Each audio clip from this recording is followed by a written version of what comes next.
Bonjour à tous, j'espère que vous allez bien. Aujourd'hui, on se retrouve pour le dernier résumé de la saison de Fort Boyard, mais une émission qui était vraiment très particulière. Vous allez voir ça, c'est parti!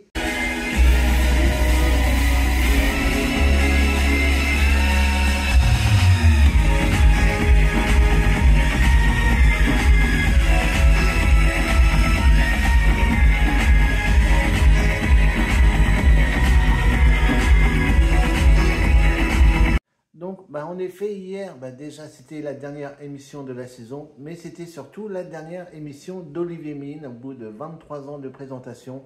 Donc, tout le long de l'émission, il y a eu des petites surprises, des clins d'œil, des anciens candidats ou des personnages actuels qui nous ont fait un petit hommage.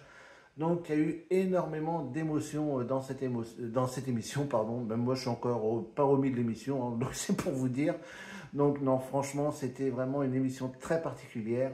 Donc du coup, exceptionnellement, ce résumé, on va le faire express, hein, c'est-à-dire les épreuves, tout ça, on va passer vite fait. Je vais vous dire s'ils ont gagné, s'ils ont perdu, vite fait ce que j'en pense. Mais ça va être très bref, on va surtout s'attarder du coup sur tous les petits clins d'œil qu'il y a eu sur Olivier Mine. Mais on fait quand même le résumé habituel, mais comme je vous dis, en mode un petit peu plus rapide. Alors, on va commencer par la composition de la dernière équipe de la saison. Donc nous avions les frères Lebrun, dont Alexis et Félix, donc médaillés olympiques au tennis de table. Simon Gauzy, également médaillé olympique au tennis de table aux Jeux Olympiques. Laurent Mestré, animateur. Laurent Romeshko, animateur également. Et Sissi Mua, donc youtubeuse sportive, et jouée pour l'association Earth and Cœur. Donc on va regarder ce qu'ils ont fait dans cette émission un petit peu particulière. Donc on commence avec l'ascension du fort et c'est Félix qui a été, et il a été très très rapide. Si je dis pas de bêtises, je crois que c'est même le plus rapide de la saison, puisque pour monter le fort et répondre à l'énigme du Père Fouras, il a mis en tout 2 minutes 46. Donc c'est de quoi finir en beauté cette ascension du fort. Ensuite, nous avons eu le monde à l'envers et c'est Alexis qui a été, donc malheureusement, là c'était un petit peu fouillis, il a cassé un peu tous les œufs. Donc malheureusement, pas de clé pour le monde à l'envers. Ensuite, nous avons vu l'épreuve de l'échiquier. Alors ils ont mis beaucoup de temps à nous mettre cette épreuve, puis du coup ils ont enchaîné 3 émissions de suite. Et c'est Laurent Romeshko qui a été, et puis aidé par l'équipe. Bon, il y a eu un échec, mais après ils se sont bien repris.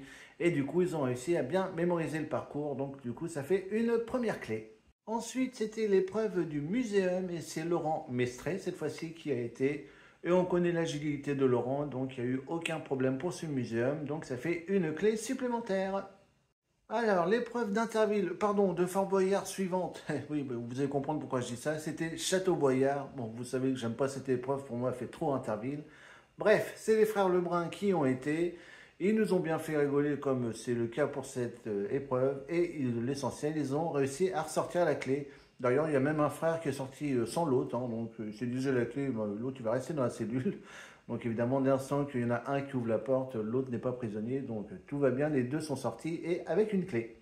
Ensuite, c'était l'épreuve des cotons-tiges aériens et c'est Sissi qui a été, et elle a affronté Lady Boo, mais malheureusement, Lady Boo a été plus forte, donc pas de clé pour ces cotons-tiges aériens. Ensuite, une épreuve que j'aime bien, vous savez, le métro, et c'est Simon qui a été. Et Simon a perdu énormément de temps juste pour allumer la lumière de la station. Donc forcément, tout le temps gaspillé au début n'a pas été suffisant pour récupérer la clé. Malheureusement, au métro, vous savez qu'on est obligé de sortir avec la clé. Donc Simon a été prisonnier. Ensuite, c'est l'épreuve de l'horlogerie et c'est Laurent Mestré qui a été, et il a été juste parfait, aucune chute, il a fait un sans faute, donc il a fait l'horlogerie en un temps record et du coup une clé supplémentaire. L'épreuve suivante, c'est la salle des machines et c'est Laurent Romeshko qui a été. Bon, il a eu un peu de mal à trouver son équilibre et du coup, ça fait perdre beaucoup de temps et il en manquait du coup pour récupérer la clé. Donc c'est dommage parce qu'il était vraiment pas loin, mais malheureusement, pas de clé dans cette salle des machines. Ensuite, on continue avec l'épreuve du flipper et c'est les frères Lebrun qui ont été. Et le flipper, fidèle à lui-même, une clé a été remportée. Donc on fera le bilan de la saison et on regardera l'épreuve qui a été le plus réussie. Je ne serais pas étonné que le flipper soit en premier. Donc en tout cas, encore une clé de plus pour l'équipe. Et enfin, pour finir cette quête des clés, on finit avec la caserne et c'est Sissi qui a été. Et Sissi, bon, c'est très bien débrouillé. Donc, ça a été un peu dur au début. Elle s'est emmêlée un petit peu dans les fils. Puis après, elle a bien pris le rythme. Et du coup, elle a récupéré une dernière clé pour l'équipe. Ce qui fait un total de 6 clés, mais un prisonnier. Donc, ils vont aller au jugement pour essayer de le libérer. Et puis, du coup, récupérer la 7e clé. Alors, au jugement, nous avons eu d'abord la libération de Simon qui a été chez Blanche. Et il a fait l'épreuve du stop chute. Il a fallu attendre le 3e essai pour réussir, mais l'essentiel c'est d'y arriver, donc du coup Simon est libéré. Et enfin, pour récupérer la 7e clé, eh bien c'est Félix qui a été. Il a fait une nouvelle épreuve du coup qu'on n'avait pas vue, donc même jusqu'à la dernière mission on avait des nouveautés. C'est l'épreuve de la rampe, donc pour vous expliquer vite fait, en fait vous avez une rampe et tout en haut de la rampe vous avez 4 trous et il faut tout simplement mettre la balle dans un des 4 trous.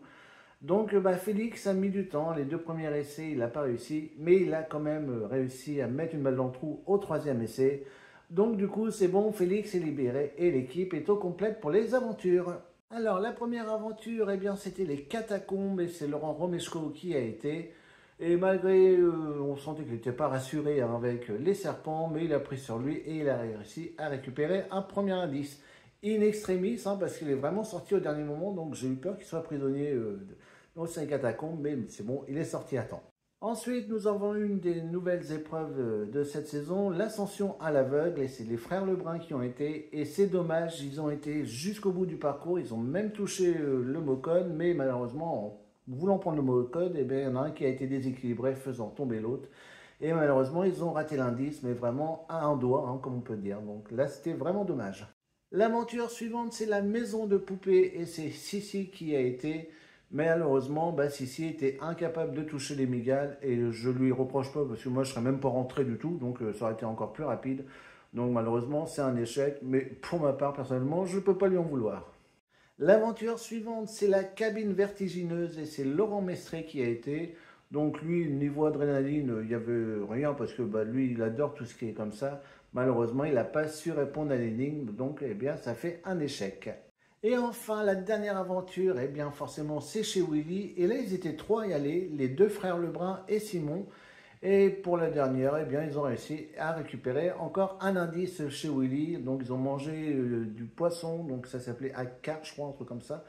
Donc, en fait, il faut savoir, c'est des poissons qui urinent sur leur peau. Donc, forcément, quand on mange ça, ça ne doit pas être très, très appétissant. Ils ont d'ailleurs eu du mal à manger. En plus, ils ont eu la grande portion. Mais ils ont quand même réussi à récupérer un indice. Alors ensuite, pour le conseil, donc c'est Laurent Romeshko qui a ouvert le bal. Il a été au duel du feu d'artifice. Il y avait un petit moment qu'on n'avait pas vu, celui-là d'ailleurs. Et Laurent a eu une bonne mémoire puisqu'il a réussi à gagner son premier duel, donc 15 secondes supplémentaires pour l'équipe. Le duel suivant, c'était le bras de fer et c'est Sissi qui a été. Donc forcément, Sissi a affronté une maître femme, forcément pour que ça soit équitable. Mais malheureusement, eh bien, Sissi n'a pas réussi son duel. Donc il n'y aura pas de temps supplémentaire pour la salle du trésor. Et le dernier duel, eh bien, c'est l'Aquarium, un grand classique. Et c'est les frères Lebrun qui ont été. Malheureusement, ils ont manqué de stratégie et ont fait couler le verre. Donc, toujours pas de temps supplémentaire dans la salle du trésor. Donc, du coup, ils auront un total de 2 minutes et 45 secondes. Donc, du coup, les indices, ils en avaient que 2. Donc, c'était très peu. Donc, Laurent Mestré a fait un sacrifice d'office. Donc, les 2 indices qu'ils avaient gagnés étaient grasse et verte. Et le sacrifice de Laurent était grimpante. Et du coup, ils ont trouvé tout de suite, c'était le mot plante. Et ça va, ils se sont bien organisés pour se placer sur le damier, mais malheureusement avec une main en moins, ça a fait un petit peu pénaliser l'équipe pour récupérer les boyards. Mais ils ont quand même récupéré pour la dernière de la saison la somme de 12 852 € pour l'association Earth and Care. Et maintenant, on va parler de ce fil rouge, la dernière d'Olivier Mine. Donc, il y a eu plein de clins d'œil, plein d'hommages, plein de personnages, plein d'anciens candidats, des animateurs qui ont fait des petits clins d'œil à Olivier Mine. Forcément, il y a eu beaucoup d'émotions. Ils avaient dit de préparer les mouchoirs. Moi, un seul n'a pas suffi, je vous le dis, je vous le dis clairement, surtout à la fin. Donc voilà, on va résumer un petit peu tous ces petits clins d'œil qu'il y a eu. Et il y a déjà eu un premier clin d'œil à la toute première épreuve, à l'ascension du fort, puisque la réponse de l'énigme était Olivier. Donc moi j'avais trouvé justement, puisque dans l'énigme, il y avait un moment, il léguait tous vos samedis soirs d'été. Donc du coup, c'était évident que c'était Olivier. Puis du coup, les autres correspondaient.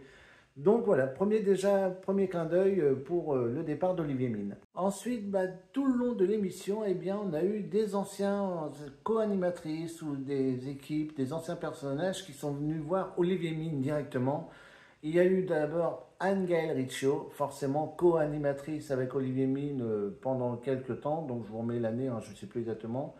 Et également l'autre co-animatrice, Sarah Lelouch, hein, qui était également aux côtés d'Olivier Mine.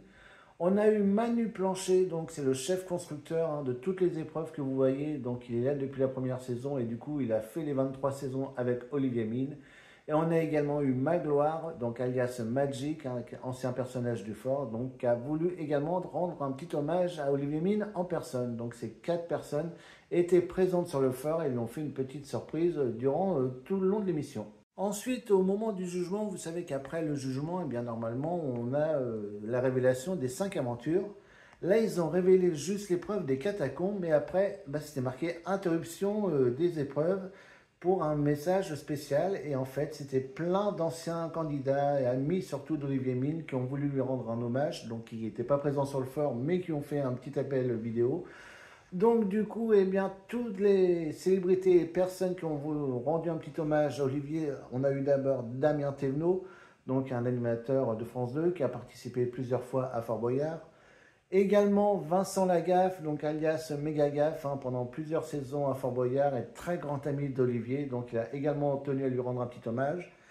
Et évidemment, Laetitia Milo, eh bien oui, on se rappelle, hein, en 2023, je vous avais mis d'ailleurs cet extrait hein, quand je vous avais annoncé le départ d'Olivier Mine, où notamment ils ont fait le saut à l'élastique tous les deux, donc le saut de l'ange, et c'était vraiment un moment d'émotion, je me rappelle encore de cette séquence. Il y a eu également Camille Lacour qui a voulu rendre un petit mot à Olivier Mine. On a eu forcément Sidonie Bonnec, donc sa co-animatrice dans Tout le monde a son mot à dire.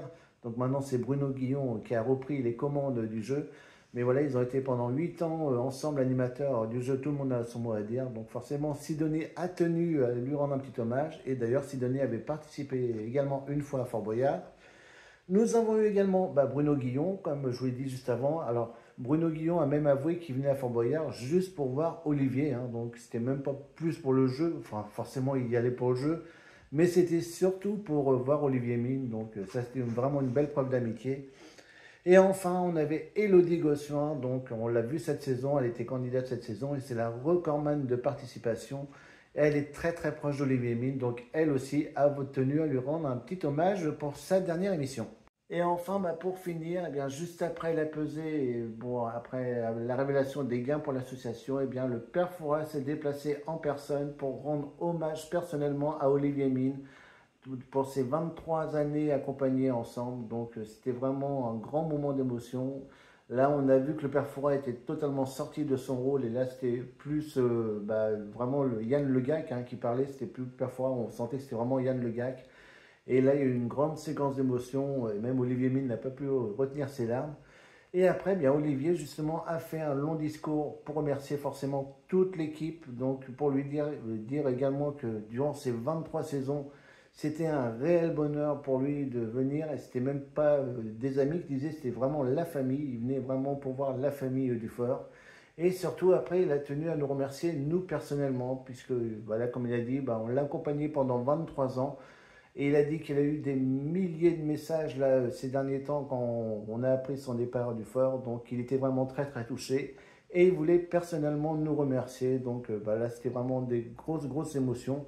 Moi, j'étais déjà plus là depuis un moment. J'étais déjà en mode PLS depuis un quart d'heure déjà.